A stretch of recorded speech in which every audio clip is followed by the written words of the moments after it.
Good afternoon, everyone. My name is DeAndre Orr, and I am a grad student at Grand Canyon University, getting my master's in special education with the autism spectrum. Today, we'll be talking about the IEP process. IEP is the Individualized Educational Plan. The process will include the parent and guardian and the student that is involved. The first step to the IEP process is the referral process. A teacher can refer a student or a parent or a counselor if they feel that it's necessary. Then the student will go through the RTI process. And I will explain that a little bit later. But RTI means the response to the intervention. Then we'll collect data points, as well as it'll be followed by evaluation by the school psychologist to determine the eligibility, in which we're going to talk about now.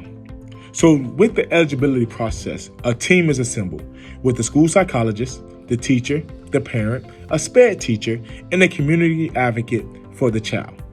A meeting is held to determine, based on several factors, the RTI process, which is the response to intervention. It collects data points to see where struggling students are at on a scale, whether it's reading, math, or behavior. Then the psychological report. The psychological report will determine if that psychologist feels like the child needs an IEP. Also, the classroom observation. We'll go around, we'll observe the kid in the classroom, see the behaviors, whether they're shy, energetic, or just don't understand. And sometimes kids act out because of behavior issue. That's another part of the RTI process, the behavior part. That way we can really get a good understanding on what is going on. And then we'll conduct interviews with the parent, the teacher, and the student.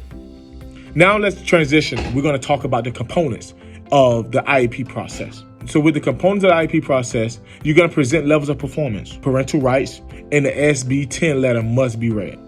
Also, the consideration of special factors such as behaviors, as I just talked about, the speech, vision, hearing, or any technology things that need to happen. The next step is the goals, the accommodation for classroom and testing. Sometimes students may need a little more testing.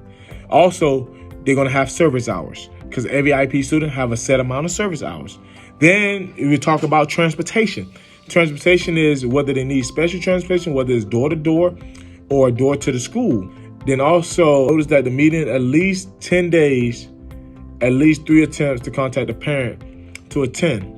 The minutes must be read and the meeting has to be adjourned.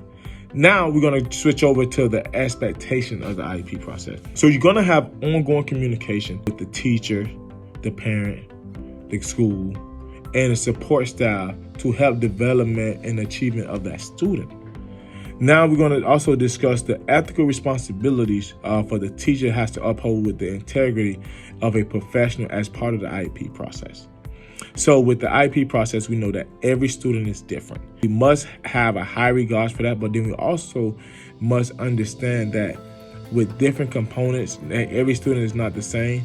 We also must learn that we may treat the person and not the disability. And as I like to say, a kid with a special ability.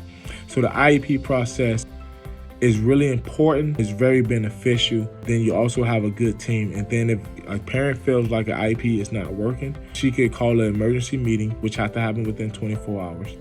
And then also if they also feel like it's not working, then we have a manifestation meeting as well to determine whether the kid needs to transfer to another school to accommodate that kid IEP. Because some school is not all schools, is equipped for the IEP or equipped to have a kid. All depends on the special ability that they have. Thank you.